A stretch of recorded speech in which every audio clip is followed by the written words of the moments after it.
Hello everyone, चलिए आज के सेशन को स्टार्ट करते हैं। आज का हमारा सेशन है एग्रोमेट्रोलॉजी। ओके, इसके पहले हम लोग एग्रोमेट्रोलॉजी के बारे में बात किए थे और कुछ टॉपिक हमारे एग्रोमेट्रोलॉजी में बच गए थे। आज उनको देखते हैं और कवर करते हैं। ठीक, आई होप कि इसके बाद एक दो लेक्चर और होगी एग्रोनॉमी में, उसके बाद आपका एग्रोनॉमी जो है कंप्लीट हो जाएगा। ठीक है, इसके बाद हम लेकर आएंगे आपके लिए सॉइल साइंस या फिर एनिमल हस्बेंड्री, दो में से कोई एक सब्जेक्ट आएगा आपका और उसको आपके टेलीग्राम चैनल पे अपडेट कर दिया जाएगा कि नेक्स्ट डे से कौन सी क्लास चलने वाली है। ठीक, चलिए तो आज हम देखते हैं एग्रोनॉमी में एग्रोमेट्रोलॉजी। ठीक,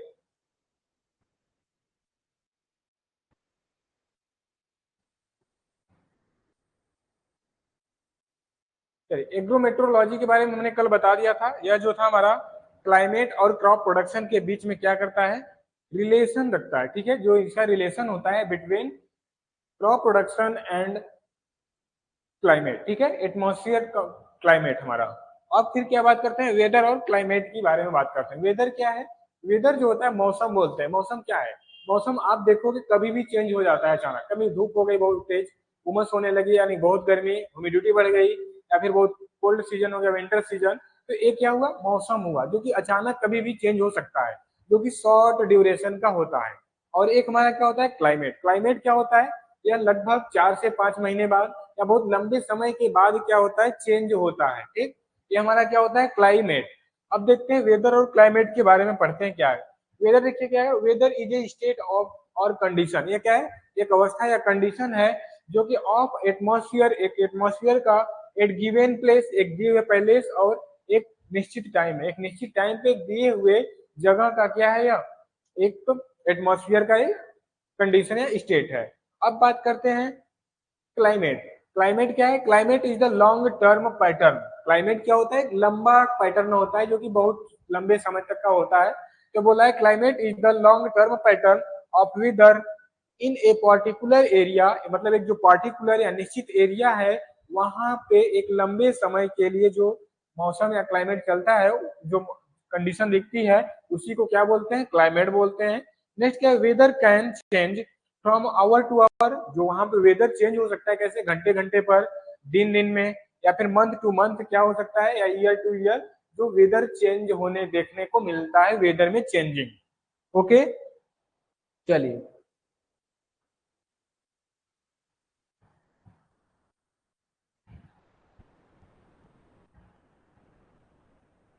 अब क्या, वेदर वर्सेस क्लाइमेट। ठीक, इन दोनों में कंपेयर किया जा रहा है कि वेदर क्या है, क्लाइमेट क्या है। तो वेदर वर्सेस क्लाइमेट के बारे में देखेंगे। वेदर क्या है, weather is physical state of the atmosphere.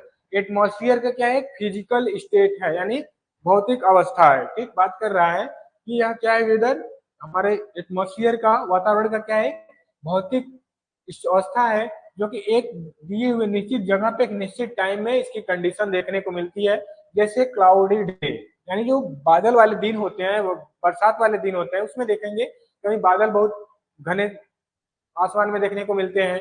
फिर बिल्कुल आसमान जो होता है हमारा, मौसम क्या होता है, साफ देखने को मिलता है। तो इस तरह से क्या हुए वेदर। अब क्लाइमेट के बारे में बात करते हैं।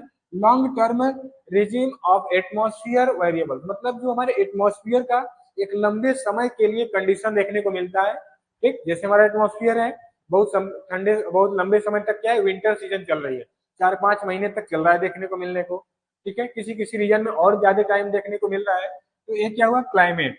जैसे ठंडी सीजन बन गई डेली, वही ठंडी वाला अपना रूटीन है, विंटर सीजन। ठीक है, सुबह दोपहर ठंडी, दिन में ठंडी। ठीक, तो ये क्या हुआ हमारा क्लाइमेट। तो long term regime atmosphere variable of A given place area, example cold season. क्या, जो हमारा कोल्ड सीजन विंटर सीजन चल रहा है, वह क्या हुआ, एक तरह से क्लाइमेट हो गया।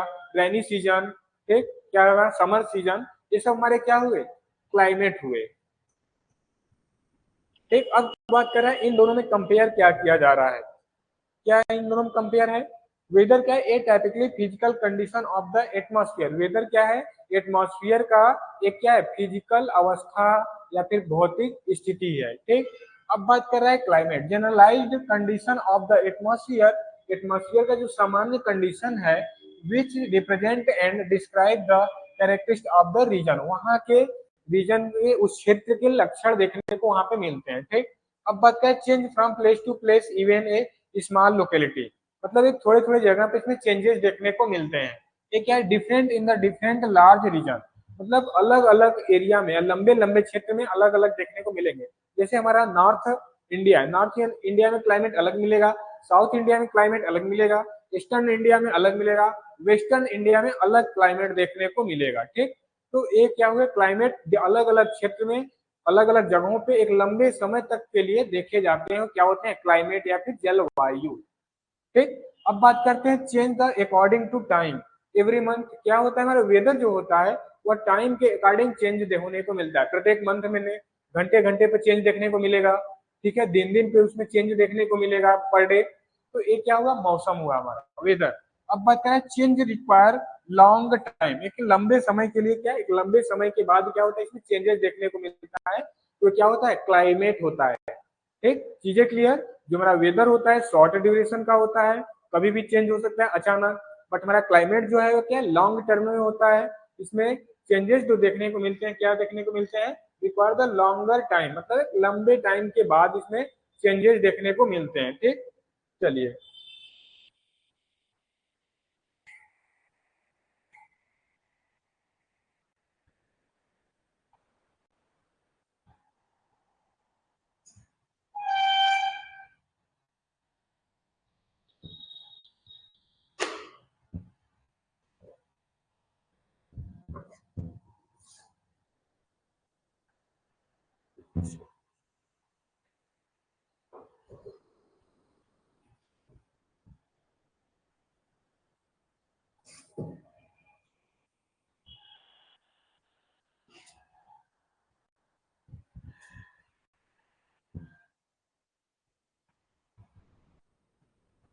इसमें से काटा नहीं है कुछ है।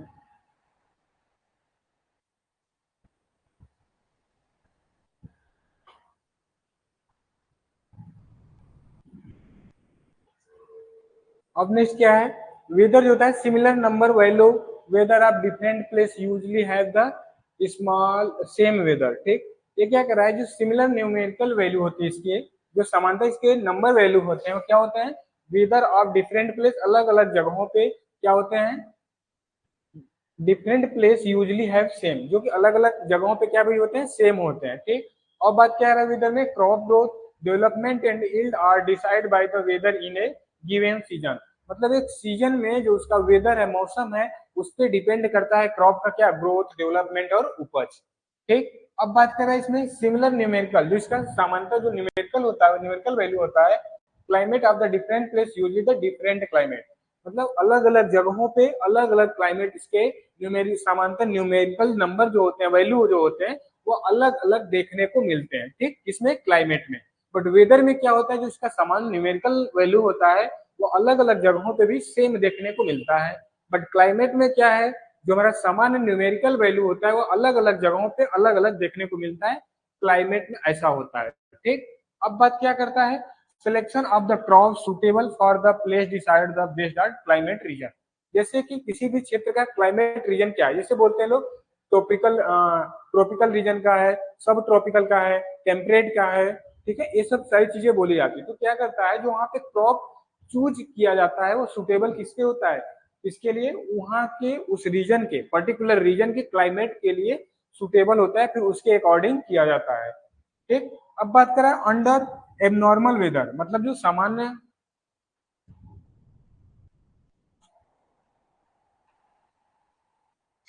Under abnormal weather condition planner can adopted a short term containing planning. ठीक है, बात कर रहा है जो एबनॉर्मल वेदर है, मतलब जो असामान्य नॉर्मल है हमारा कंडीशन प्लानर। ठीक है, जो हमारा असामान्य मौसम है वहां पे उस कंडीशन में जो हमारा can adopted short term contingent planning, क्या एक शॉर्ट टर्म के लिए, मतलब छोटे समय के लिए, कम दिन के लिए क्या उसमें प्लानिंग किया जाता है वहां पे। ठीक, अगर जहाँ पे हमारा मौसम क्या है, सामान्य नहीं है, असामान्य है, मतलब कभी भी चेंजेस देखने को मिलते हैं, तो वहां पे क्या कहते हैं, शॉर्ट ड्यूरेशन के शॉर्ट टर्म के लिए वहां पे प्लानिंग की जाती है किसी भी क्रॉप को लगाने के लिए। अब क्या करें, help in longer term agriculture planning, इसमें क्या कहता है, इसमें जो प्लानिंग किया जाता है एक लॉन्ग समय के लिए किया जाता है, एक लंबे समय के लिए किया जाता है। ठीक, क्या बोल रहा है, इसमें जो होता है सहायता किसे करता है, एक लंबे समय के लिए प्लानिंग बनाने में सहायता करता है। कौन हमारा, क्लाइमेट। यहाँ पे क्या कर सकते हैं आप, कि एक लंबे समय के लिए आप प्लान बना सकते हैं कि क्रॉप को क्या क्या क्रॉप लगाना है। बट वेदर में क्या करेंगे आप, एक शॉर्ट ड्यूरेशन के लिए आप प्लान प्लान करेंगे कि कौन से क्रॉप लगाया जाए, कि इतने जितने दिन का हमारा मौसम है या फिर क्लाइम हमारा वहां पे सीजन चल रहा है, उतने दिन में हमारा क्रॉप क्या हो जाए, अच्छे से डेवलप कर जाए, ग्रोथ कर जाए। ठीक। अब क्या है, वेदर इन एलिमेंट। ठीक, वेदर एलिमेंट कौन कौन से हैं देखते हैं।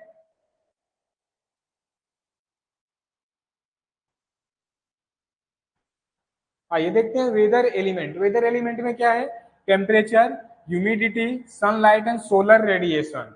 ठीक, फिर क्या है, विंड, रेनफॉल या प्रेसिपिटेशन यानी जो वर्षा हो रही है। फिर क्या है, क्लाउड, एटमॉस्फेरिक प्रेशर, जो हमारा वायुमंडल का प्रेशर है इसे क्या बोलते हैं, एटमॉस्फेरिक प्रेशर बोला जाता है। ठीक, ये चीजें हुई। अब देखते हैं इनके बारे में अलग अलग पढ़ेंगे। टेम्परेचर क्या है, ह्यूमिडिटी क्या है, ह्यूमिडिटी भी तीन तरह की होती है, ऑप्टिमम, स्पेसिफिक, रिलेटिव। ठीक है, रिलेटिव। और फिर क्या, सनलाइट या सोलर रेडिएशन क्या होता है, और विंड क्या है, फिर रेनफॉल या प्रेसिपिटेशन क्या है, कौन से बादल रेन बारिश करते हैं, कौन बादल बारिश नहीं करते हैं। ठीक, ये सारी चीजें देखेंगे। क्लाउड, ठीक, एटमॉस्फेरिक प्रेशर, एटमॉस्फेरिक प्रेशर क्या जो हमारा वातावरण दबाव होता है, क्या वायुमंडल दबाव क्या होता है, इन सारी चीजों के बारे में पढ़ने वाले हैं हम। अब बात करते हैं पहला टेम्परेचर के बारे में। टेम्परेचर क्या है,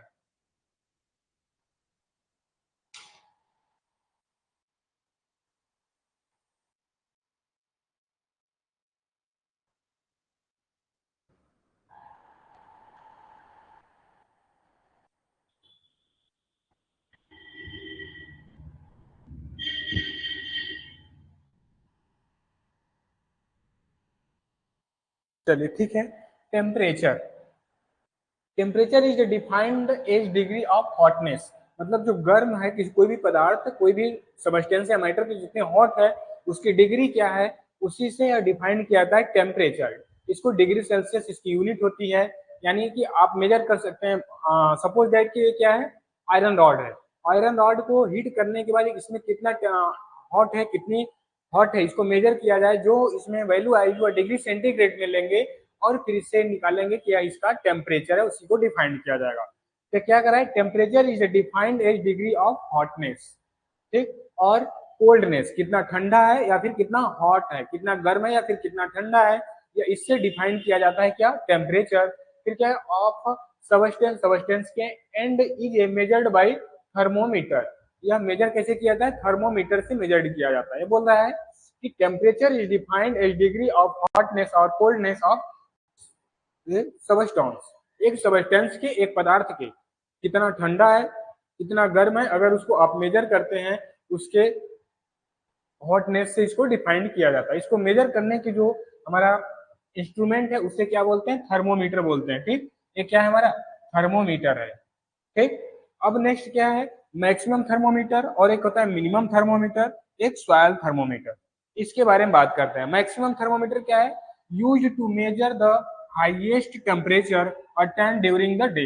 अगर किसी भी, ठीक है, use to measure the highest temperature attend during the day, मतलब एक दिन के दौरान में सबसे हाईएस्ट टेम्परेचर अगर मापा जाएगा जो, उसी को क्या बोला जाता है, मैक्सिमम थर्मोमीटर। एक थर्मामीटर में एक दिन में जितना सबसे हाईएस्ट टेम्परेचर मापा जाएगा उसे क्या बोला जाता है, मैक्सिमम थर्मोमीटर।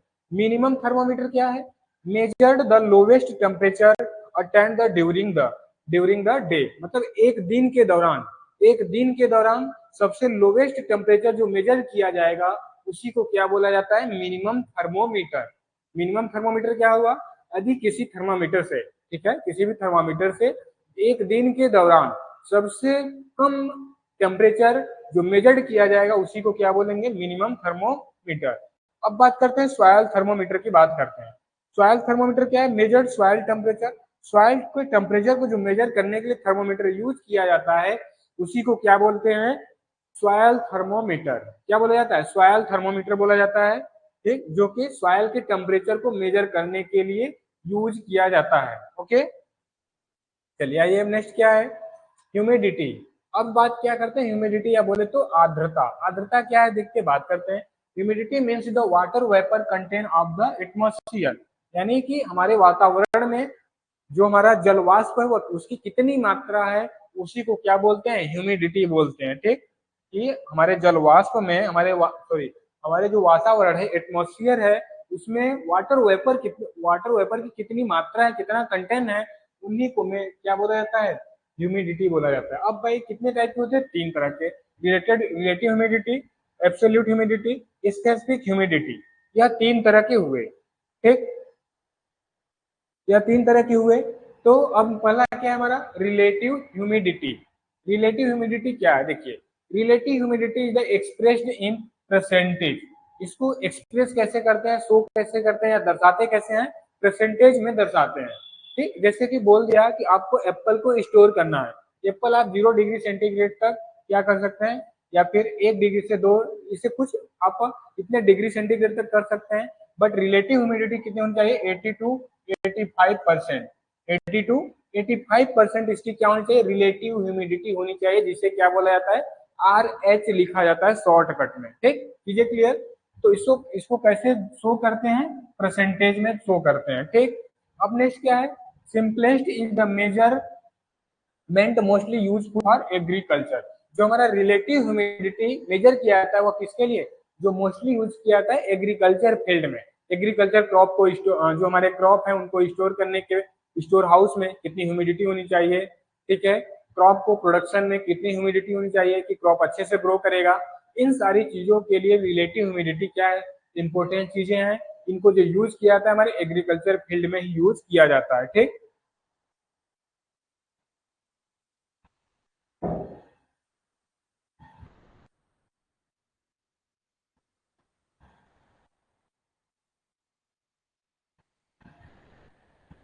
चीजें समझ में आ रही है अनिता, एस और नो, क्लास समझ में आ रही जो बताया जा रहा है, कोई प्रॉब्लम तो नहीं है।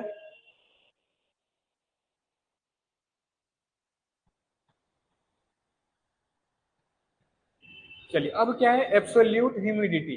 एब्सोल्यूट ह्यूमिडिटी क्या है देखते हैं, unit of absolute humidity in gram per metre cube. जो हमारा एब्सोल्यूट ह्यूमिडिटी की यूनिट होती है वह क्या होती है, ग्राम पर मीटर क्यूब। ठीक, ग्राम पर मीटर क्यूब। और फिर नेक्स्ट क्या, चलिए ठीक है, अगर सारी चीजें समझ में आए तो अच्छी बात है, गुड। अब बात क्या करते हैं, स्पेसिफिक ह्यूमिडिटी। स्पेसिफिक ह्यूमिडिटी क्या है, unit of specific humidity is gram per kg. ठीक, ये चीजें याद रखिए। आपको इसको तो आपको डिफिनेशन आएगा नहीं, बट क्या आएगा इसका, आपको यूनिट देखने को मिल सकता है, पूछ सकता है। अब पूछ सकता है कि हमारा रिलेटिव ह्यूमिडिटी मोस्टली कहाँ पे यूज किया जाता है, तो आप बताओगे एग्रीकल्चर। जो इसके यूनिट होते हैं क्या होते हैं, इसको एक्सप्रेस करने के, जैसे हमारा रिलेटिव ह्यूमिडिटी है जिसे RH शॉर्टकट में लिखा जाता है, क्या है, परसेंटेज में दर्शाते हैं। एब्सोल्यूट ह्यूमिडिटी क्या दर्शाते हैं, उसको हम ग्राम पर मीटर क्यूब में दिखाते हैं। स्पेसिफिक ह्यूमिडिटी किस में दिखाते हैं, ग्राम पर केजी में दिखाते हैं स्पेसिफिक ह्यूमिडिटी को। ठीक, ये चीजें देख लीजिए, कोई डाउट तो नहीं है इसमें।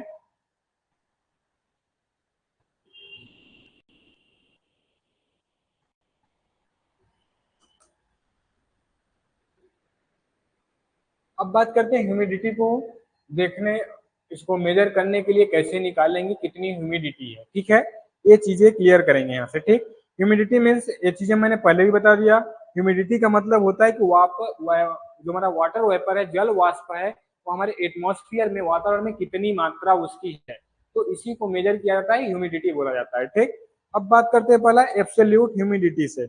एब्सोल्यूट ह्यूमिडिटी क्या है, ठीक है, एब्सोल्यूट ह्यूमिडिटी का मीन्स क्या होता, वाटर ऑफ, ठीक है, वाटर वेपर ऑफ इन, या फिर बोल सकते हैं एटमॉस्फेयर। हमारे एटमॉस्फेयर में वाटर वेपर का कितना भार है। ठीक है, जो हमारा क्या है, एब्सोल्यूट ह्यूमिडिटी। ठीक, एब्सोल्यूट ह्यूमिडिटी की बात कर रहा है। तो वाटर वेपर जो हमारा जलवाष्प है वह हमारी उसकी मात्रा जो वायुमंडल में कितनी है, और एयर का, हमारे एटमॉस्फेयर में एयर का वैल्यू प्रेजेंट टाइम में कितना है, इसको, इन दोनों का क्या होता है, रेशियो होता है, क्या हमारा, एब्सोल्यूट ह्यूमिडिटी। ठीक है, तो इसको बोल सकते हैं weight of water vapour upon volume of air equal to specific humidity, जिसकी हमारी मात्रा क्या होती है, एब्सोल्यूट ह्यूमिडिटी।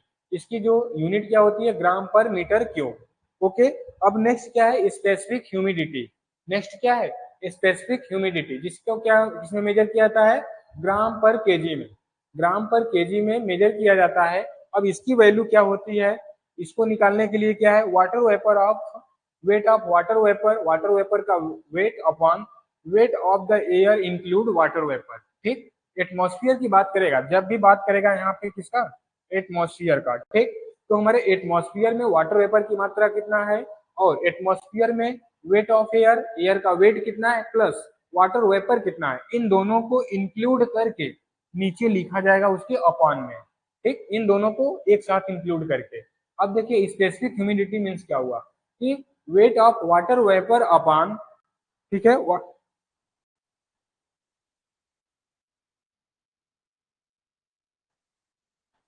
चलिए ठीक है देखते हैं आगे। स्पेसिफिक ह्यूमिडिटी, स्पेसिफिक ह्यूमिडिटी क्या है, weight of water vapour upon weight of air include water vapour. ये जब भी बात करेगा एटमॉस्फेयर की बात करेगा, weight of water vapour in atmosphere, weight of the air include water vapour in atmosphere, इन दोनों का जो रेशियो है या अनुपात है उसी को क्या बोलते हैं, स्पेसिफिक ह्यूमिडिटी। अब नेक्स्ट क्या है, रिलेटिव ह्यूमिडिटी।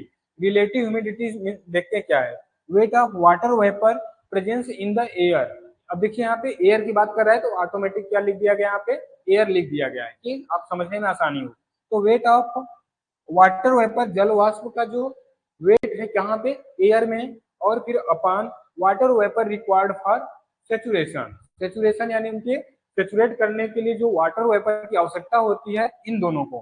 ठीक, ये उसमें वाटर वेपर क्या नहीं, उसको सेचुरेट करके फिर वाष्प में वाटर में चेंज किया जा सके, इसी की बात कर रहा है। तो wait of water vapour presence in the air upon water vapour required for saturation into 100, क्योंकि यह किस में प्रेजेंस करते हैं हम, रिलेटिव ह्यूमिडिटी को परसेंटेज में, अगर परसेंटेज में करेंगे तो इनटू यहाँ पे आपको लगाना होगा इनटू 100। क्लियर, अब इसमें डाउट नहीं हो जाएगा कि इसमें 100 से मल्टीप्लाई नहीं किया गया, बट हमारा क्या रिलेटिव ह्यूमिडिटी में हम लोगों ने 100 से मल्टीप्लाई किया, क्यों किया, इसकी जो प्रेजेंस किया इसको एक्सप्रेस किया जाता है किससे, परसेंटेज में आपका इसको दर्शाते हैं। ठीक, अगर कोई भी चीज परसेंटेज में आप दर्शाते हैं तो उसमें क्या 100 से मल्टीप्लाई करना होगा आपको। चलिए ठीक है, ह्यूमिडिटी समझ में आई आपको, कोई प्रॉब्लम तो नहीं है यहाँ से।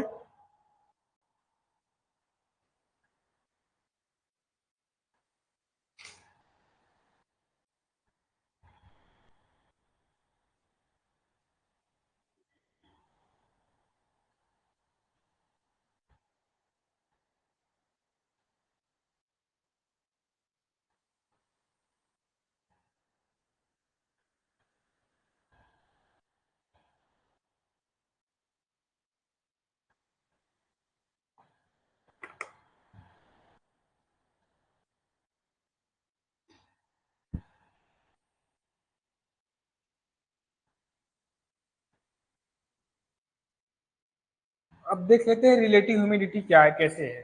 रिलेटिव ह्यूमिडिटी के बारे में क्या बात हुआ था, wait of water vapour in air upon water vapour for saturation. ठीक है, water vapour required for saturation into 100। अब देखिए दो चीजें हुई कि वाटर वेपर एयर में कितना प्रेजेंस है और वाटर वेपर एयर में सेचुरेशन के लिए कितना जरूरत है, इन दोनों का रेशियो इनटू 100। अब देखते हैं कि एग्जांपल दिया गया है आपको, क्या लिखा है, if the actual vapour density 10 gram per metre cube, मतलब जो हमारा वास्तविक जल वाष्प का डेंसिटी है, घनत्व है, ठीक है, जो हमारे जल घनत्व का वास्तविक, जो हमारे क्या है वाटर वेपर जल वाष्प का वास्तविक घनत्व है वो कितना दिया हुआ है, 10 ग्राम पर मीटर क्यूब दिया गया है, कितने, 20 डिग्री सेंटीग्रेड पे, 20 डिग्री सेंटीग्रेड पे उसकी जो डेंसिटी है वह कितना दिया गया है आपको, 10 ग्राम पर मीटर क्यूब दिया गया है। फिर कंपेयर टू द सेचुरेशन, ठीक है, vapour density at the temperature 70.3 gram per metre cube. ठीक है, हमारा बात क्या कर रहा है, आपकी जो सेचुरेशन वेपर है, एक तो एक्चुअल वेपर की बात कर रहा था, अब बात किसका कर रहा है, सेचुरेशन वेपर डेंसिटी, यानी जो हमारा सेचुरेशन वेपर का घनत्व है वह कितना दिया गया है टेम्परेचर पे, आपका 17.3 ग्राम पर मीटर क्यूब दिया गया है। Then the relative humidity is, relative humidity को फाइंड करना है, तो कैसे करेंगे कि आपको पहला क्या दे दो, ठीक है। Weight of water vapour presence in the air, जो हमारा एयर में वाटर वेपर प्रेजेंस है, एक्चुअल जो हमारा प्रेजेंस हुआ कितना 10 ग्राम पर सेंटीमीटर क्यों प्रेजेंस है, कितने पर 20 डिग्री सेंटीग्रेड पे। और फिर नेक्स्ट बात क्या कर रहा है कि जो हमारा वेपर सेचुरेशन वेपर है, सेचुरेशन वेपर कितना दिया गया है 17 ग्राम पर मीटर क्यूब, 17 ग्राम 17.3 ग्राम। ठीक, तो इन दोनों को रेशियो है। यहाँ पे क्वेश्चन आपको इसी टाइप में देखने को मिलेगा। ठीक, जो क्वेश्चन देखने को मिलेगा आपको इसी टाइप में देखने को मिलेगा। एक्चुअल वेपर डेंसिटी यानी वेट ऑफ वाटर वेपर। ठीक, और फिर क्या कह रहा है सेचुरेशन वेपर, मतलब जो हमारा क्या कर रहा है water vapour required for saturation, saturation के लिए। तो दोनों दे चुका है आपको, आपको बस केवल वैल्यू रख के सॉल्व करना होगा इस टाइप से। तो रिलेटिव ह्यूमिडिटी आप क्या कर सकते हैं, निकाल सकते हैं वहां से। ओके, कोई डाउट इसमें?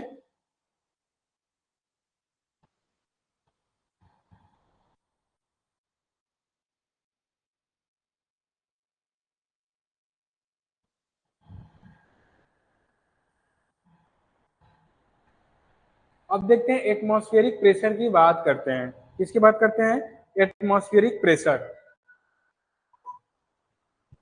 देखिए एटीएम, एटीएम प्रेशर नहीं एटमॉस्फेरिक प्रेशर, इससे समझिएगा। एटीएम से मीन्स क्या होता है एटमॉस्फेरिक, एक pressure. Some time also called the barometer pressure, इसे कुछ कहीं कहीं पे क्या बोला जाता है, बैरोमीटर प्रेशर भी बोला जाता है। In the presence pressure with the atmosphere of earth.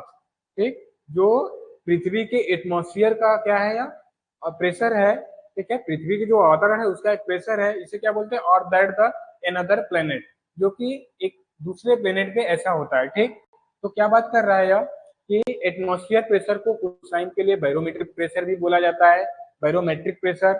फिर is the pressure with the atmosphere of earth, जो यह प्रेशर होता है हमारे पृथ्वी के एटमॉस्फेयर के साथ होता है। ठीक, पृथ्वी का एटमॉस्फेयर क्या है उसके साथ ही यह प्रेशर होता है, जो कि और दैट ऑफ अनदर प्लेनेट। ठीक, और नेक्स्ट क्या है, the standard instrument of the measuring, इसके मेजर करने के जो इंस्ट्रूमेंट यूज किया जाता है एटमॉस्फेरिक प्रेशर और द एंड्रॉइड में एंड्रॉइड बैरोमीटर एंड बैरोग्राफ, ये जो 2 मीटर है, aneroid barometer and barograph 2 meter है, इसके इंस्ट्रूमेंट है जो इसके एटमॉस्फेरिक प्रेशर को मेजर करने के लिए यूज किया जाता है समान तरीके। ठीक है, क्लियर? आपको देखने को मिलेगा यहीं पे कि एटमॉस्फेरिक प्रेशर को मेजर करने के लिए कौन सा इंस्ट्रूमेंट यूज किया जाता है। तो पहला क्या है, बैरोमीटर और बैरोग्राफ, क्योंकि इसका जो दूसरा भी नाम है क्या है, बैरोमेट्रिक प्रेशर भी दूसरा नाम है इसका। इसका दूसरा नाम क्या है, बैरोमेट्रिक प्रेशर। इसको मेजर करने के लिए 2 इंस्ट्रूमेंट यूज किए जाते हैं, बैरोमीटर और बैरोग्राफ, एंड्रॉइड बैरोमीटर और बैरोग्राफ यूज किया जाता है। ठीक, चलिए अब क्या है, सोलर रेडिएशन। सोलर रेडिएशन की बात करते हैं। Solar radiation is the source of energy, यह क्या है, एनर्जी का एक सोर्स है जो सोलर रेडिएशन है। ठीक, अब बातें आगे करते हैं। और all the physical process taking place in the atmosphere, जो हमारे सारे भौतिक क्रियाएं हैं जो कि एटमॉस्फेयर में अपना स्थान लेते हैं, इन सब के एनर्जी का सोर्स जो है क्या है, सोलर रेडिएशन यानी सनलाइट है। सोलर रेडिएशन में क्या हुआ, सनलाइट हुआ। ठीक, तो इन सबको जो हमारे एटमॉस्फेयर में भौतिक क्रियाएं हो रही हैं, इन सबके एनर्जी का सोर्स क्या है, सोलर रेडिएशन। अगर आपसे कोई पूछे हमारे एटमॉस्फेयर में जो भी भौतिक क्रियाएं हो रही हैं, ठीक, इनको जो एनर्जी प्रदान करने वाला कौन है, सोलर रेडिएशन है। अब फिर नेक्स्ट क्या है, this energy so drive the process of photosynthesis, जो यह एनर्जी होता है वह कैसे ड्राइव होता है, फोटोसिंथेसिस के थ्रू। ठीक, प्रकाश संश्लेषण पौधों में कैसे होता है, जो हमारे एटमॉस्फेयर में ही पौधे हैं उनमें जो भोजन बनाने की क्रिया फोटोसिंथेसिस द्वारा होती है। तो जो फोटोसिंथेसिस हो रहा है वह किससे होता है, सोलर या सनलाइट से ही होता है। फिर एंड करा है और नेक्स्ट क्या है, photosynthesis, evaporation, heating the soil and air, और जो हमारे सॉइल का हीटिंग, ठीक है, उनका टेम्परेचर और हवा का टेम्परेचर जो सोलर रेडिएशन द्वारा होता है, सनलाइट द्वारा होता है। अब बात कर रहा है almost constant amount of solar radiation, जो इसका कांस्टेंट वैल्यू होता है कितना होता है, 1.94 कैलोरी पर सेंटीमीटर स्क्वायर पर मिनट। यानी कि बात करें 1 मिनट में 1 सेंटीमीटर स्क्वायर में, ठीक, 1 मिनट में 1 सेंटीमीटर स्क्वायर, जैसे एक एरिया हुआ कितना हुआ, 1 सेंटीमीटर स्क्वायर एरिया हो गया, ये कितना हो गया, एक एक एक एक, जो ये हमारा एरिया हो गया कितना, एक मिनट आपको अच्छे से बता देते हैं। ये सपोज दैट कि ये हमारा एरिया हुआ कितना, एक क्या हुआ पूरा, 1 सेंटीमीटर स्क्वायर हुआ एक एरिया हमारा, सपोज दैट। ठीक, तो बात क्या कर रहा है कि इस एरिया का 1 मिनट में जो कैलोरी इसको सनलाइट द्वारा या सोलर रेडिएशन द्वारा मिलेगा, कितना मिलेगा, 1.94। ठीक, तो यही बात कर रहा है कि जो इसका कांस्टेंट अमाउंट सोलर रेडिएशन का होता है वह 1.94 कैलोरी पर सेंटीमीटर स्क्वायर पर मिनट होता है। ओके, अब बात करते हैं नेक्स्ट आगे। Is emitted by the sun continuously called the solar radiation. ठीक, क्या है, is emitted by the sun continuously. ठीक है, जो सूरज है उसके कंटिन्यूअस, ठीक है, इमिटेट करने को क्या करते हैं, सोलर कांस्टेंट बोला जाता है। ठीक, क्या बोला जाता है, सोलर कांस्टेंट बोला जाता है। चीजें समझ में आ रही है अंदिता, कोई प्रॉब्लम तो नहीं, कोई डाउट तो नहीं है?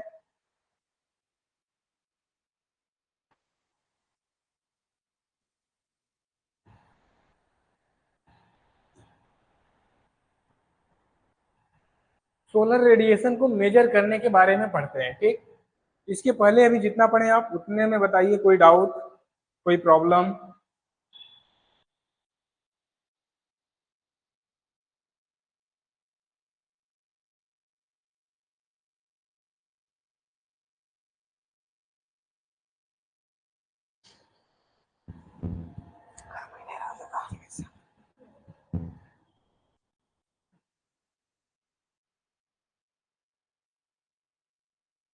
सोलर कांस्टेंट फिर से समझा दीजिए। अच्छा,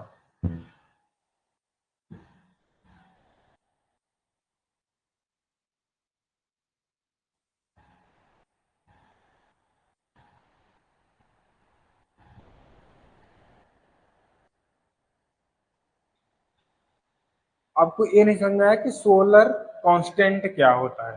कांस्टेंट मीन्स क्या होता है, स्थिर। कांस्टेंट मीन्स क्या होता है, स्थिर।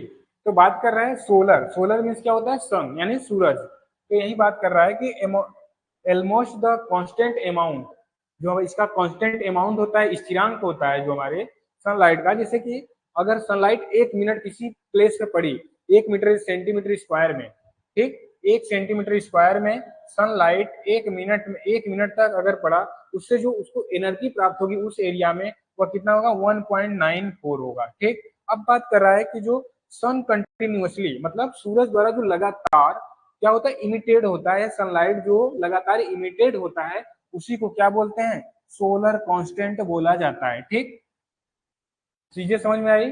अगर सनलाइट कंटिन्यूसली यानी लगातार किसी प्लेस पे 1 सेंटीमीटर स्क्वायर एरिया में, प्लेस की बात नहीं करते, एरिया की बात करते हैं, 1 सेंटीमीटर स्क्वायर एरिया में अगर सनलाइट अच्छे से 1 मिनट तक पड़ रही है, ठीक, सपोज दैट 1 मिनट तक पड़ रही है, उस एरिया को जो एनर्जी प्राप्त होगी वह कितना होगी, 1.94 कैलोरी एनर्जी प्राप्त होगी। ठीक, अब बात कर रहा है कि is emitted by the sun continuously called the solar constant, यानी जो कि यह इमिटेड होता है सनलाइट के, सूरज द्वारा लगातार इमिटेड होता है, इमिटेड यानी उसको लगातार एनर्जी जो मिल रही है सूरज द्वारा, उसी को क्या बोला जाता है, सोलर कांस्टेंट बोला जाता है। ठीक, कोई डाउट अभी समझ में आया?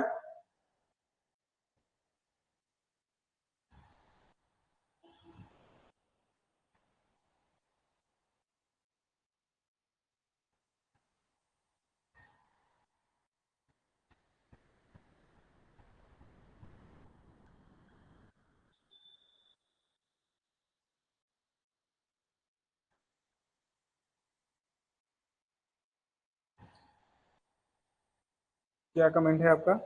इमिटेड, हाँ देखिए, इमिटेड मतलब जैसे सनलाइट के लगातार उत्सर्जित होने का, ये ना बोल रहा है, उत्सर्जित यानी उससे निकलने वाले, सनलाइट से लगातार जो प्रकाश निकल रही, उत्सर्जित हो रही है। ठीक, यही बात कर रहा है, इज इमिटेड बाई। ठीक, इसके द्वारा जो उत्सर्जित होता है सनलाइट के द्वारा, सूरज द्वारा जो लगातार उत्सर्जित होता है प्रकाश, वो एनर्जी, उसी को क्या बोला जाता है, सोलर कांस्टेंट बोला जाता है। ठीक, इमिटेड मीन्स होता है उत्सर्जित होना। ठीक है, इमिटेड मीन्स क्या होता है, इमिटेड मीन्स क्या होता है, उत्सर्जित होना, यानी सनलाइट का जो लगातार उत्सर्जित होना ही क्या कहलाता है, सोलर कांस्टेंट, अगर एक सिंपल लैंग्वेज में समझे तो।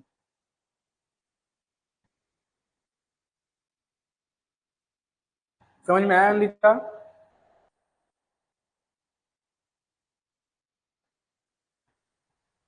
सोलर कांस्टेंट वैल्यू भी बता दिया, 1.94 कैलोरी पर सेंटीमीटर स्क्वायर पर मिनट, यानी एक मिनट में एक सेंटीमीटर स्क्वायर में 1.94 कैलोरी एनर्जी प्राप्त होगी।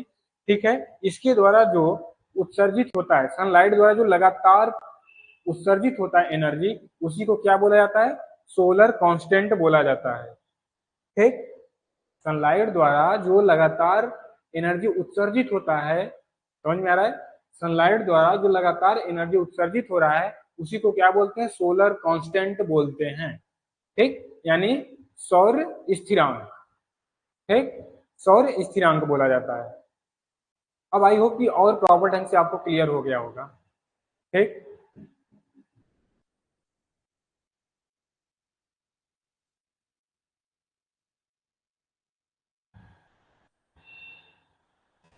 अब नेक्स्ट चले अंदिता।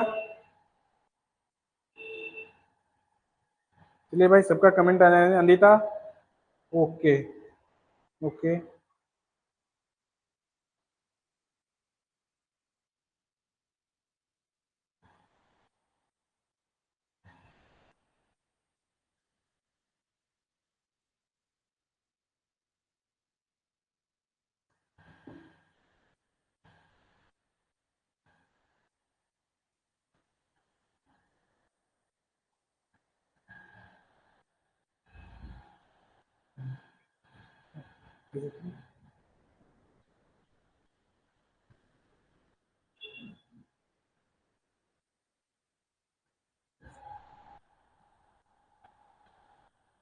Solar radiation measure. ठीक है, सोलर रेडिएशन मेजर। देखिए, पी ए आर का मीन्स मैंने कल बताया था, कल के क्लास में मैंने पी ए आर बताया था। पी ए आर का फुल फॉर्म क्या है?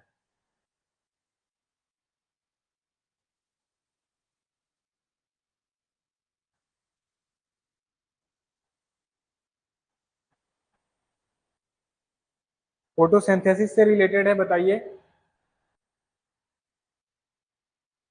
कल के लेक्चर मैंने बताया था, तो आपने रिकॉर्डेड क्लास भी देखा होगा, तो आई होप कि आपको पता हो जाना चाहिए कि पी ए आर क्या है। अगर आपको नहीं पता है तो हम आज नहीं बताने वाले, फिर आप एक बार पढ़ के आइएगा, नेक्स्ट क्लास में डिस्कस करेंगे आपसे पी ए आर को, क्योंकि पिछली क्लास में मैंने बताया था आपको।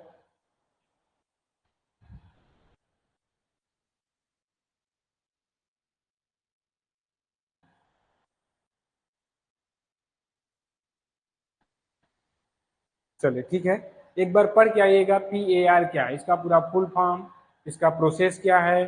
ठीक है, इसको मैंने कल के क्लास में पढ़ाया था आपको। पी ए आर जो मेजर किया जाता है क्वांटम सेंसर द्वारा किया जाता है, ये चीजें भी मैंने बता दिया था। ठीक है, और फिर क्या था नेक्स्ट हमारा, कि जो इसकी यूनिट होती है आइंस्टाइन और वाट पर मीटर स्क्वायर होता है। ठीक, आइंस्टाइन और वाट पर मीटर स्क्वायर, तो ये चीजें भी मैंने आई थिंक, हाँ, कल के क्लास में ये नहीं बताया गया था, बट पी ए आर को अच्छे से मैंने समझाया था। ठीक, इस पर लगभग मैंने 3 से 4 मिनट लगाया था अपना, जो कि बहुत एक छोटा टॉपिक है, फोटोसिंथेसिस से रिलेटेड है। ठीक, चलिए, जो हमारा पी ए आर जो मेजर किया जाता है किसके? क्वांटम सेंसर द्वारा मेजर किया जाता है। इसकी जो यूनिट होती है आइंस्टाइन और फिर वाट पर मीटर स्क्वायर होता है। अब लक्स है, लक्स को भी बताया था, लक्स क्या यूज किया जाता है। जब हमने एग्रोक्लाइमेट्रिक के फैक्ट कुछ पढ़ा था, तो उसमें मैंने लक्स के बारे में बताया था। ठीक, अब लक्स क्या है? Is the oldest unit use for measuring intensity of solar radiation. Solar radiation के घनत्व को, ठीक है, सोलर रेडिएशन के इंटेंसिटी को नापने, मेजर करने के लिए यह एक क्या है? बहुत पुराना यूनिट है। क्या है? लक्स। अब फिर क्या है? पायरेनोमीटर। पायरेनोमीटर क्या used to measure total incoming radiation, यानी कि कितना रेडिएशन यूज किया गया उसको मेजर करने के लिए जो यूज किया जाता है, पायरेनोमीटर यूज किया जाता है। अब नेक्स्ट क्या है? पैरेलियोमीटर।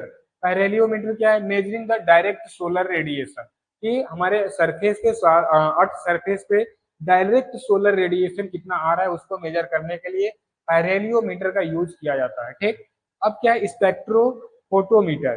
ठीक, स्पेक्ट्रोफोटोमीटर, स्पेक्ट्रो रेडियोमीटर, स्पेक्ट्रोफोटोमीटर या फिर spectro radiometer measured solar radiation in narrow wave band. ये क्या किया जाता है, जो नैरो वेव बैंड से जो हमारी रेडिएशन आती है उनको मेजर करने के लिए, मतलब पतली जो हमारी रेडिएशन आती है बहुत पतले पतले, उनको मेजर करने के लिए स्पेक्ट्रोमीटर या फिर स्पेक्ट्रो रेडियोमीटर का यूज किया जाता है इनको मेजर करने के लिए। किसको? सोलर रेडिएशन को इन नैरो वेव बैंड, यानी जो नैरो तरंग दैर्ध्य से, यानी पतली तरंग दैर्ध्य से जो सनलाइट आती है उनको मेजर करने के लिए स्पेक्ट्रो रेडियोमीटर या फिर स्पेक्ट्रोफोटोमीटर को मेजर किया जाता है। ठीक, अब क्या है, विंड या फिर विंड मूवमेंट के बारे में बात करते हैं। विंड या फिर विंड मूवमेंट, चलिए, wind is air in horizontal motion, जो कैसा करता है, जब हवा कैसा करता है, हॉरिजॉन्टल मोशन करता है। एक तो वर्टिकल ए होता है, ठीक है, ये क्या हुआ, हॉरिजॉन्टल होता है। तो हवा जब भी करता है फ्लो या फिर मूवमेंट करता है, वो कैसे करता है, हॉरिजॉन्टल करता है। ठीक, क्षैतिज गति करता है। ठीक, ये चीजें क्लियर। तो नेक्स्ट क्या कर रहा है, wind is air in horizontal motion which travel from a high pressure area to low pressure area. और जब भी यह करेगा, हॉरिजॉन्टल करेगा या हाई प्रेशर, मतलब जिस एरिया में प्रेशर अधिक होगा उस तरफ से लो प्रेशर एरिया की तरफ जाएगा।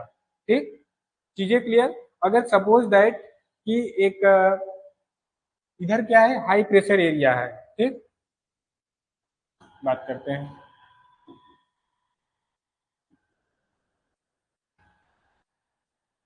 हाई प्रेशर एरिया हुआ और इधर क्या हुआ, लो प्रेशर एरिया। ठीक, ये लो प्रेशर एरिया, तो जो हमारे हवा का फ्लो होगा वह हमेशा हॉरिजॉन्टल होगा। ठीक है, हॉरिजॉन्टल होगा और इधर से किधर जाएगा, इस साइड से इस साइड में जाएगा। देखिए एरो साइड बना हुआ है, तो किधर जा रहा है, लो एरिया में जाएगा।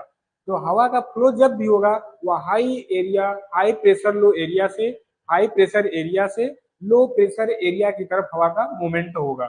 ठीक, अब बात क्या कर रहा है, windward refer to the direction from which the wind come and, जो हमारा विंड वार्ड होगा वह क्या होगा, या विंड के डायरेक्शन में होगा, कि जिस तरफ से विंड आ रही है, हवा आ रही है, उसके रिफर्स में विंड वार्ड को किया जाता है। जिस तरफ से हवा आती है उसको क्या रिफर किया गया, विंड वार्ड। ठीक, और ली वार्ड क्या होता है, leeward to the direction toward which blow, मतलब जिस तरफ हवा आ रही है। ठीक है, जिस तरफ हवा आ रही है, ठीक है, जिस तरफ से, उसको क्या कहता है, ली वार्ड किया जाता है।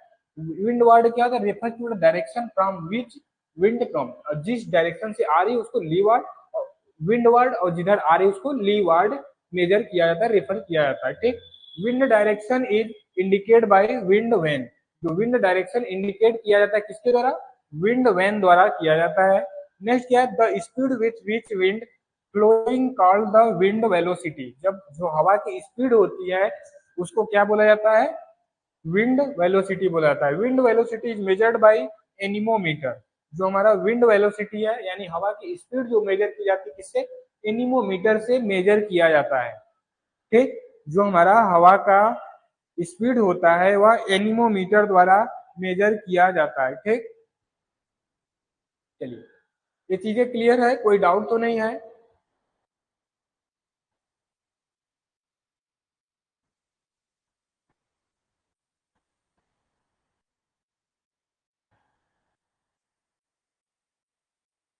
कोई डाउट तो नहीं अंदिता, ऐसा नो, नो, चलिए गुड। अब बात करते हैं क्लाइमेट। क्लाइमेट के बारे में तो बात हो चुकी है, लेकिन बट देख ले, climate is the generalised weather of summation of weather condition over given region during the comparatively longer period. ये क्या होता है, वो वेदर के कंपेयर में, मौसम के कंपेयर में, या क्या होता है, लॉन्ग पीरियड का होता है। ठीक, यानी समय इसका ज्यादा होता है, इसमें जो चेंजेस देखने को मिलते हैं या साल 2 साल 6 महीने 4 महीने बाद देखने को मिलते हैं। ठीक, जैसे कि बात करते हैं क्लासीफाई ऑफ क्लाइमेट। क्लाइमेट का क्लासीफाई किया गया पहला डिकैंडोल, ठीक है, जो डिकैंडोल ने किया था वह 1900 आफ्टर एडी, ठीक है, और फिर कुपेन ने किया था 1936, स्ट्रोल ने 1965। ये चीजें मैंने कल भी बताया था आप सभी को। ठीक, ये चीजें मैंने कल ही बताया था। और फिर क्या है, classification of climate. D Candolle क्या थे, the first person of attempt the classification climate based on vegetation. ठीक है, किसके, वेजिटेशन के, ठीक है, वेजिटेशन के आधार पर पहले पर्सन जो थे क्लाइमेट को उन्होंने क्लासिफिकेशन किया था डी कैंडोल ने। ठीक, डी कैंडोल थे जो, वो पहले पर्सन थे जिन्होंने क्लाइमेट को वेजिटेशन बेस के आधार पर, वेजिटेशन के आधार पर उन्होंने उसको क्लासिफिकेशन किया। और फिर नेक्स्ट क्या है, coupon 1936। Coupon 1936 divide the world climate into 5 group. जो इन्होंने क्या किया, वर्ल्ड के क्लाइमेट को 5 ग्रुप में डिवाइड किया बेस्ड ऑन वेदर एलिमेंट। ठीक है, वेदर यानी मौसम के जो तत्व है, ठीक है, मौसम के जो तत्व थे अभी ऊपर बताया गया, टेम्परेचर, सनलाइट, इन सब चीजों के आधार पर उन्होंने 5 ग्रुप में क्लाइमेट को डिवाइड किया था। ठीक, अब ट्रोल क्या है, ट्रोल 1965 की बात कर रहा है। इन्होंने क्या किया, this classification suitable for agriculture purpose. इन्होंने जो क्लाइमेट का क्लासिफिकेशन किया वे कैसे थे, वह एग्रीकल्चर के सुटेबल थे। ठीक, जो हमारे ट्रोल ने 1965 में 1965 में क्लाइमेट का क्लासिफिकेशन किया, वह क्लासिफिकेशन जो था वह कैसा था, वह क्लासिफिकेशन कैसा था, वह एग्रीकल्चर से सुटेबल था, एग्रीकल्चर के लिए सुटेबल था। अब इसमें क्या था, द ICRSI एट हैदराबाद, ठीक है, जो हैदराबाद में स्थित है, इन्होंने एडॉप्ट किया method for the classifying the semi arid tropic in India. तो जो ट्रोल ने किया था वह कैसा था, वह एग्रीकल्चर से रिलेटेड था, और जो उन्होंने क्लासिफाई किया semi arid tropic in India में इन्होंने किया। ठीक है, हैदराबाद में। अब क्लाउड की बात करते हैं, बादल की बात। ठीक, cloud are the create when the water vapour, जब जलवाष्प होता है तो क्या होता है, बादल का निर्माण होता है। ठीक, कैसे, जब जलवाष्प होता है, देखिए क्या है, यहाँ पे पूरा जल भरा हुआ है और फिर इनके वाष्प द्वारा क्या होता है, बादल का निर्माण होता है। फिर एन विजिबल गैस, ठीक, कुछ विजिबल गैस, इनविजिबल गैस होते हैं, turn into the liquid water the droplet. ठीक, कुछ इनविजिबल गैसेस होते हैं जो क्या होता है, लिक्विड वाटर से ड्रॉप होते हैं और टर्न कर जाते हैं। ठीक, अब क्या, दिस वाटर ड्रॉप फ्रॉम और टीनी पार्टिकल, जो ये वाटर ड्रॉप होते हैं वो कैसे होते हैं, टीनी पार्टिकल यानी बहुत छोटे पार्टिकल होते हैं। ठीक, कैसे होते हैं, बहुत ही छोटे पार्टिकल होते हैं।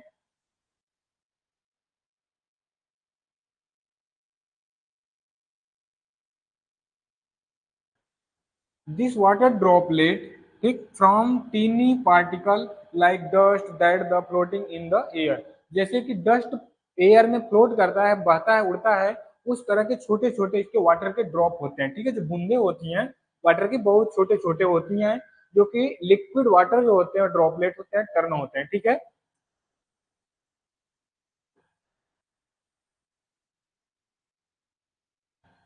Cloud is the mass of minute water, ठीक है, ड्रॉपलेट और टीनी क्रिस्टल ऑफ आइस। जो हमारे क्लाउड मास होते हैं वह क्या होता है, 1 मिनट वाटर, ठीक है, मिनट वाटर ड्रॉपलेट, मतलब जो वाटर का ड्रॉप बूंदे हैं, या फिर टीनी क्रिस्टल या छोटा छोटा जो क्रिस्टल है ऑफ आइस, आइस का, उसके द्वारा क्या होता है, फॉर्मेट होते हैं। द कंडेंसेशन यानी इनके संघनन से, ठीक है, जो इनके संघनन द्वारा होता है, जो हमारे छोटे छोटे आइस के पार्टिकल हैं क्रिस्टल रूप में होते हैं, या फिर छोटे छोटे क्या होते हैं, वाटर के जो ड्रॉप बूंदे होती हैं, उनके द्वारा कंडेंसेशन होकर क्या होते हैं, बादल, बादल का निर्माण होता है। फिर क्या करा है, of the water vapour in free air, ठीक है, जो हमारे हवा में वाटर वेपर क्या होते हैं, फ्री होते हैं, घूमने के लिए क्या होते हैं, स्वतंत्र होते हैं। फ्री मतलब उनकी फ्री नहीं मिलता है, फ्री मीन्स क्या होता है, स्वतंत्र होते हैं, मतलब किसी भी तरह से वाटर वेपर एयर में रह सकते हैं, किसी भी तरह फ्लोट कर सकते हैं। ठीक, एट द कंसिडरेबल इवेल्युएशन, ठीक है, जो कि फ्री तरीके से अपने आप को इवेल्युएशन करते हैं, मोशन करते हैं। फिर क्लाउड और low level cloud, mid level cloud, high level cloud, vertical cloud, एक क्लाउड के टाइप हुए बादल के। अब इसके बारे में देखते हैं, बादल से क्लियर हो गया कि बादल कैसे बनता है। ठीक है, क्या बोला है, cloud is a mass of minutes water droplet. तो क्या, जो वाटर का एक मास मिनट होता है, मतलब बहुत छोटा होता है। अब इसके बाद कह रहा है, जो टीनी क्रिस्टल ऑफ आइस, बर्फ के छोटे क्रिस्टल जो होते हैं, इनके कंडेंसेशन द्वारा और यह निर्माण होता है। ठीक है, और फिर क्या, of the water vapour of free in air, जो हमारा वाटर वेपर होता है वो एयर में क्या स्वतंत्र होता है। ठीक, अब बात है क्लाउड टर्मिनोलॉजी, क्लाउड के टर्मिनोलॉजी के बारे में बात करते हैं। ठीक है, कीरो कर्ल ऑफ हेयर हाई से बोलते हैं, आल्टो मिड बोलते हैं, स्ट्रेटो लेयर, फिर निम्बो रैन या फिर प्रेसिपिटेशन।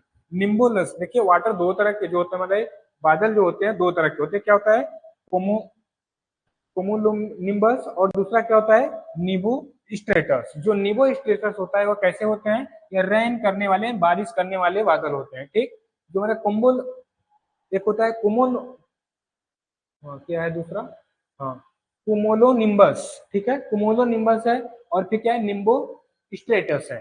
तो जो कुमुलो निम्बस होता है उससे बारिश नहीं होती। किससे बारिश होता है हमारा? निम्बो स्ट्रेटस से। अब फिर बात क्या है, कुमुलो या क्या है, हैव बादल होता है, ठीक है, या हैव क्लाउड होता है, ठीक।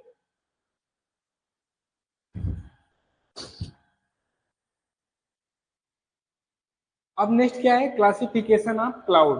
अब बादल का क्लासिफिकेशन देखते हैं, कौन कौन से हाई लेवल के हैं, कौन वर्टिकल हैं, कौन लो लेवल हैं, कौन मिड लेवल पे हैं।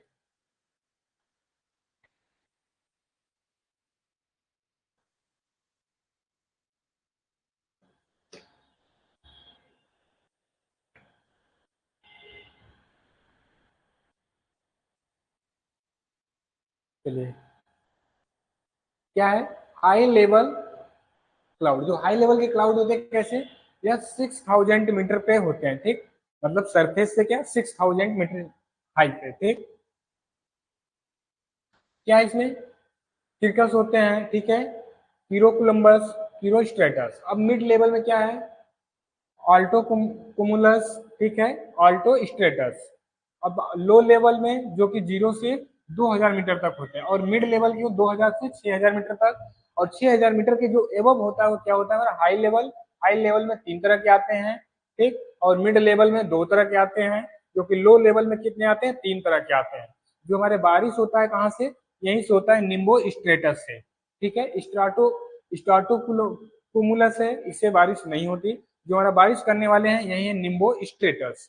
इन्हीं बादल से क्या होता है, बारिश होता है। तो ये क्या होते हैं, लो लेवल के बादल होते हैं।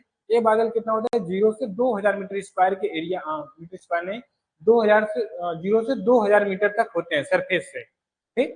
जो कि इनसे क्या होती है, बारिश होती है, रेन या प्रेसिपिटेशन बोलते हैं। फिर एक क्या होता है, स्ट्रेटस होता है। और वर्टिकल क्लाउड की बात करते हैं, जो 0 से 13 किलोमीटर की हाइट पर होते हैं, ठीक। 0 से 13 किलोमीटर के हाइट पर होते हैं, क्या होते हैं, वर्टिकल क्लाउड होते हैं। वर्टिकल क्लाउड में क्या आते हैं, कोलम्बस आते हैं और कोमुलोनिम्बस आते हैं।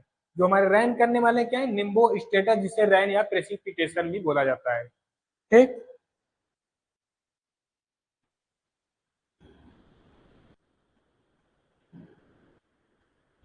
देखिए यहाँ पे इतने सारे बादल बने हुए हैं, ठीक, बट रैन करने वाले, जो बारिश करने वाले क्या है, केवल निम्बो स्टेटस है, जिससे कि क्या हो रही है, बारिश हो रही है, ठीक। यही बादल जो हमारा है। और फिर एक क्या है, कोमुलो निम्बस, ठीक है, कुमुलो निम्बस, ये दो हुए जो कि बारिश करने वाले हमारे हुए।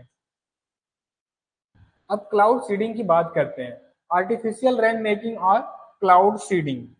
इससे क्या बोलते हैं, आर्टिफिशियल तरीके से बारिश कराना, या फिर उसे क्या बोलते हैं, क्लाउड सीडिंग कराना। आर्टिफिशियल यानी जैसे ह्यूमन द्वारा या पर्सन द्वारा उन्हें बादल बनाकर फिर बारिश कराया जाता है। ऐसा कहाँ पे देखने को मिलता है, फिल्मों में ज्यादातर देखने को मिलता है, जो कि आर्टिफिशियल तरीके से बारिश कराया जाता है, ठीक है। तो और भी कई तरीके हैं यहाँ पे। अप्लीकेशन ऑफ फॉरेन मटेरियल, ठीक है, to cloud include the precipitation is called the cloud seeding. जो हमारे फॉरेन मटेरियल, जो कुछ ऐसे होते हैं जो बाहरी मटेरियल होते हैं, उनके प्रयोग से, उनके अनुप्रयोग से क्या करें, बादल का इंक्लूड करके प्रेसिपिटेशन कराया जाए, तो इनको क्या बोलते हैं, क्लाउड सीडिंग बोलते हैं।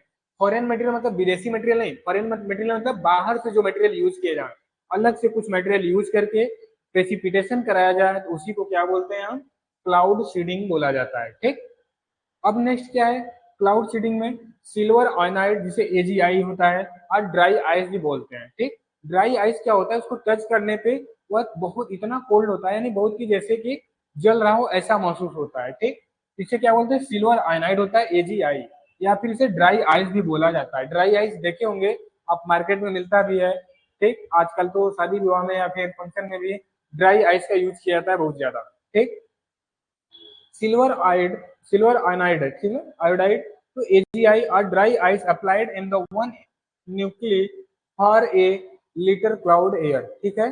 बात कर रहा है यहाँ पे, ये जो ड्राई आइस अप्लाइड किया जाता है 1 न्यूक्लियाई फॉर, मतलब उसका एक न्यूक्लियाई कितने, 1 लीटर क्लाउड, 1 लीटर एयर में, ठीक है, एयर क्लाउड में कितना, 1 न्यूक्लियाई यूज किया जाता है। In dynamic cloud seeding massive quantity of the 100 to 1000 nuclei for a litre cloud air applied, ठीक है। बात क्या कर रहा है कि जो ड्राई आइस का न्यूक्लियाई में इसको मेजर किया जाता है, तो 100 से 1000 न्यूक्लियाई कितना के लिए, a litre of cloud are applied, 1 litre बादल के बारिश कराने के लिए जो यूज किया जाएगा वो कितना है, 100 से 1000 न्यूक्लियाई ड्राई आइस का यूज किया जाता है। ठीक, अब वार्म क्लाउड की बात कर रहा है, generally use the sodium chloride. देखिए दो हुआ, एक अगर आपको आर्टिफिशियल तरीके से यूज किया था क्या, सिल्वर आयनाइड का यूज किया जाता है, आयोडाइड का, सॉरी आयनाइड आयोडाइड है। ठीक, अब नेक्स्ट क्या है हमारा, वार्म क्लाउड में क्या बात है, सोडियम क्लोराइड यूज किया था, NaCl। Sodium chloride warm cloud के लिए यूज किया जाता है, और हमारा क्या कोल्ड क्लाउड सीडिंग के लिए सिल्वर आयोडाइड यूज किया जाता है। ठीक, सिल्वर आयोडाइड जो होता है एक न्यूक्लियाई यूज किया जाता है कितने, 1 लीटर क्लाउड एयर के लिए। ठीक, और फिर बात कर रहा है कि इन डायनेमिक क्लाउड सीडिंग जो होता है मैसिव क्वांटिटी के लिए 100 से 1000 न्यूक्लियाई का यूज किया जाता है कितना, 1 लीटर क्लाउड एयर के लिए। ठीक है,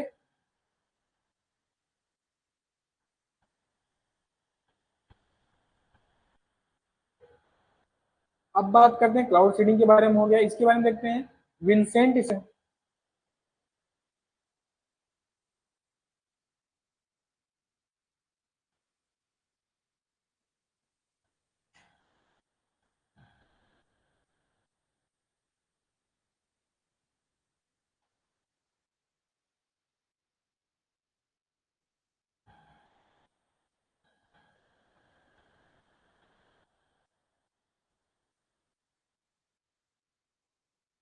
चले देखते हैं क्लाउड सीडिंग।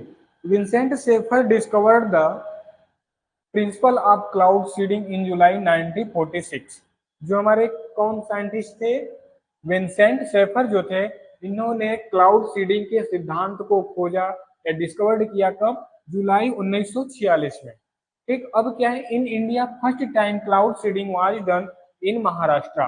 पहली बार जो क्लाउड सीडिंग इंडिया में किया गया, कहाँ पे किया गया, महाराष्ट्र पुणे में किया गया। ठीक, अब क्या है, for cold cloud seeding dry ice silver iodide. ठीक है, जो कोल्ड क्लाउड के सीडिंग करने के लिए क्या किया जाता है, ड्राई आइस का यूज किया जाता है, जिसे सिल्वर आयोडाइड यूज किया जाता है जिसमें।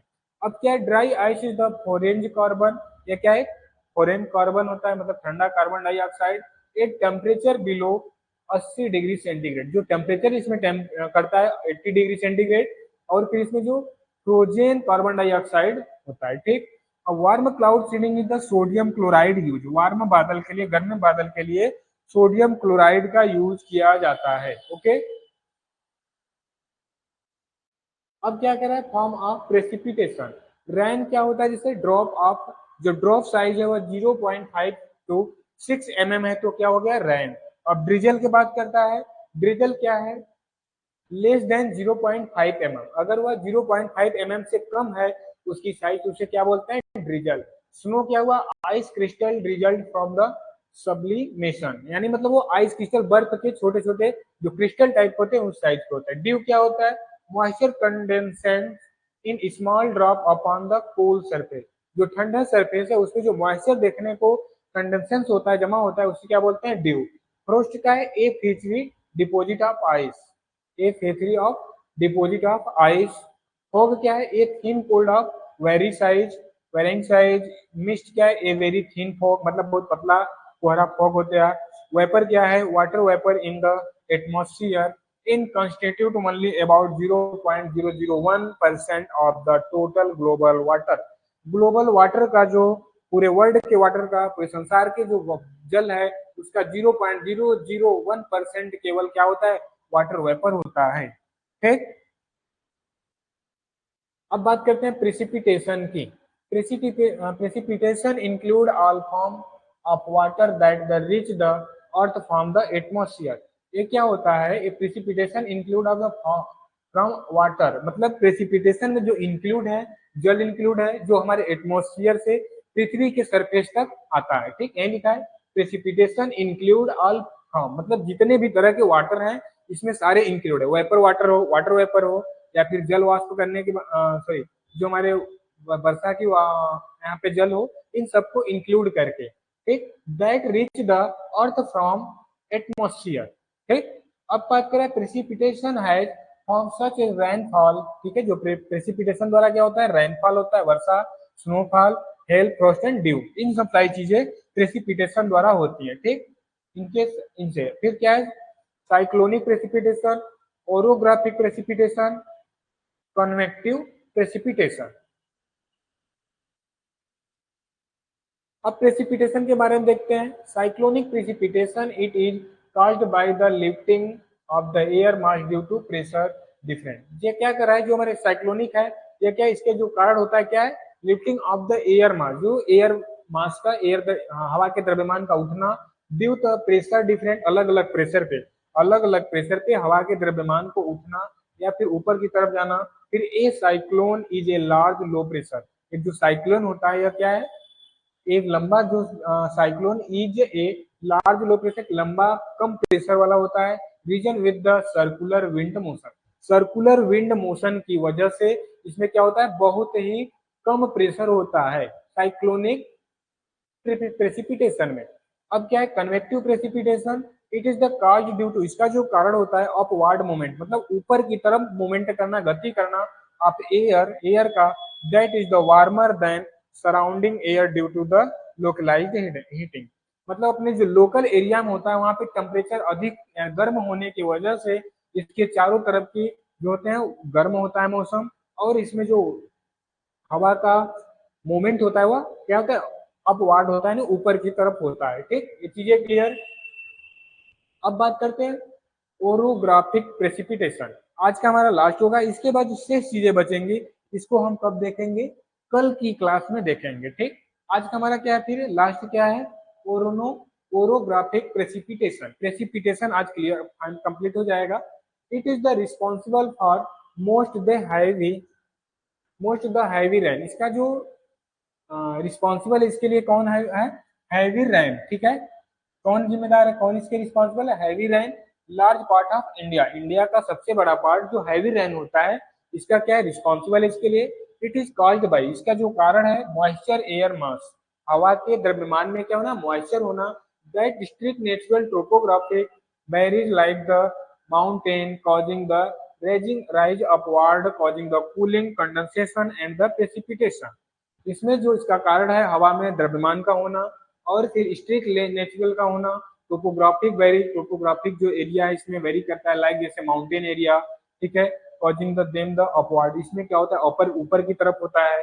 फिर causing the cooling condensation and the precipitation, जो ठंडी एरिया है वहां पे प्रेसिपिटेशन या फिर कूलिंग होता है। ठीक, ये चीजें क्लियर।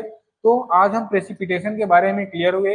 आप देखिए जो क्लास कल नहीं किए थे वो लोग PAR के बारे में नेक्स्ट क्लास को पढ़ के आइएगा, आपको क्लास यूट्यूब पर भी मिल जाएगी और live class recorded paid class में भी मिल जाएगी। ठीक, चलिए अब क्या, ओरोग्राफिक प्रेसिपिटेशन में the leeward side the receive very little precipitation, जो हमारा लीवार्ड एरिया होता है वह बहुत कम प्रेसिपिटेशन को क्या करता है, रिसीव करता है। ठीक है, रिसीव वेरी लिटिल प्रेसिपिटेशन। अब क्या, where the windward side the receive good rain, जो हमारा विंड वार्ड होता है वो अच्छे यानी तो क्या करता है, एब्जॉर्व करता है। ठीक है, गुड रैन को, अच्छे रैन को, अच्छी खासी बारिश को क्या करता है, वो रिसीव करता है। देखिए ये क्या है, जिधर हमारे बारिश अच्छी हो रही है, ज्यादा हो रही है, वो कौन सा एरिया है, लीवार्ड। अगर वो अच्छा जल रैन को एब्जॉर्व करता है, रिसीव करता है, तो उधर की एरिया क्या है, हरा भरा दिख रहा है। ठीक, ये क्या हुआ, ली वार्ड हुआ, और ये क्या हुआ, विंड वार्ड हुआ, सॉरी, ये विंड वार्ड हुआ और ये ली वार्ड हुआ। तो जिधर से हवा जाती है उसको क्या बोलते हैं, विंड वार्ड। अब क्या है कि इधर से हवा जा रही है, ठीक, इधर से हवा जा रही है, इधर से बादल जा रहे हैं इधर। अब बादल यहाँ क्या पहाड़ों से टकराया हवा, और बादल यहाँ क्या हुए, कंडेंसेशन हुए, और फिर क्या हुआ उनका, यहीं पे बारिश हो गया। तो विंड वार्ड की तरफ बारिश हुआ, अब ली वार्ड की तरफ हवा नहीं पहुंचा, क्योंकि इधर बीच में पहाड़ है, इसकी वजह से हवा क्या हुआ, इधर टकरा के इसी साइड रुक गई, और यहाँ पे इसके बारिश हो गई। इस साइड का एरिया क्या हो गया, सूखा हो गया, ली वार्ड की तरफ का। ये अच्छे बारिश को रिसीव नहीं कर पाते लीवार्ड रीजन। ठीक, चीजें क्लियर, अन्यथा समझ में आया, लीवार्ड और विंडवार्ड, जिस साइड से हवा आता है वो विंडवार्ड होता है, वे अच्छे बारिश को रिसीव करते हैं। जिस तरफ हवा जाती है वो लीवार्ड होता है। ठीक है, जिस तरफ हवा जाती है वो लीवार्ड एरिया होता है। लीवार्ड अच्छे बारिश को एब्जॉर्ब नहीं कर पाता। ठीक, जिसकी वजह से इधर का एरिया क्या है, सूखा है, क्या है, लीवार्ड। ठीक, ये लीवार्ड एरिया हुआ, और एक क्या हुआ, विंडवार्ड। ठीक, क्लियर है, कोई डाउट तो नहीं है अनिता? एस और नो, अगर क्लियर है तो एस, क्लियर नहीं है तो नो। चलिए जल्दी बोलिए।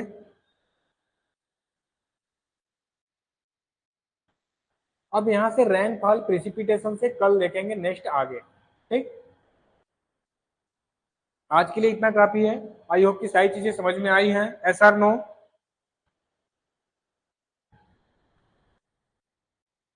अनिता आप अपना एक छोटा सा कंफर्मेशन दीजिए, अभी आप तक जितना अभी आज के क्लास में जितना आप पढ़ी, आपको कोई डाउट तो नहीं है? Yes or no? एक छोटा सा कंफर्मेशन दीजिए, प्यारा सा वाई लिखिए अगर सारी चीजें क्लियर हैं तो। ठीक, अगर क्लियर नहीं है, डाउट है, तो डाउट को पूछ लीजिए, क्योंकि हमारा क्लास यहाँ पे अब एंड होने वाला है। तो आपके लिए 5 मिनट डाउट है, डाउट सेशन के लिए। यस सर, क्लियर है, ओके। चलिए, अगर सारी चीजें क्लियर है तो बहुत अच्छी बात। आज के लिए इतना ही। थैंक यू, बाय बाय, फिर मिलते हैं कल के क्लास में।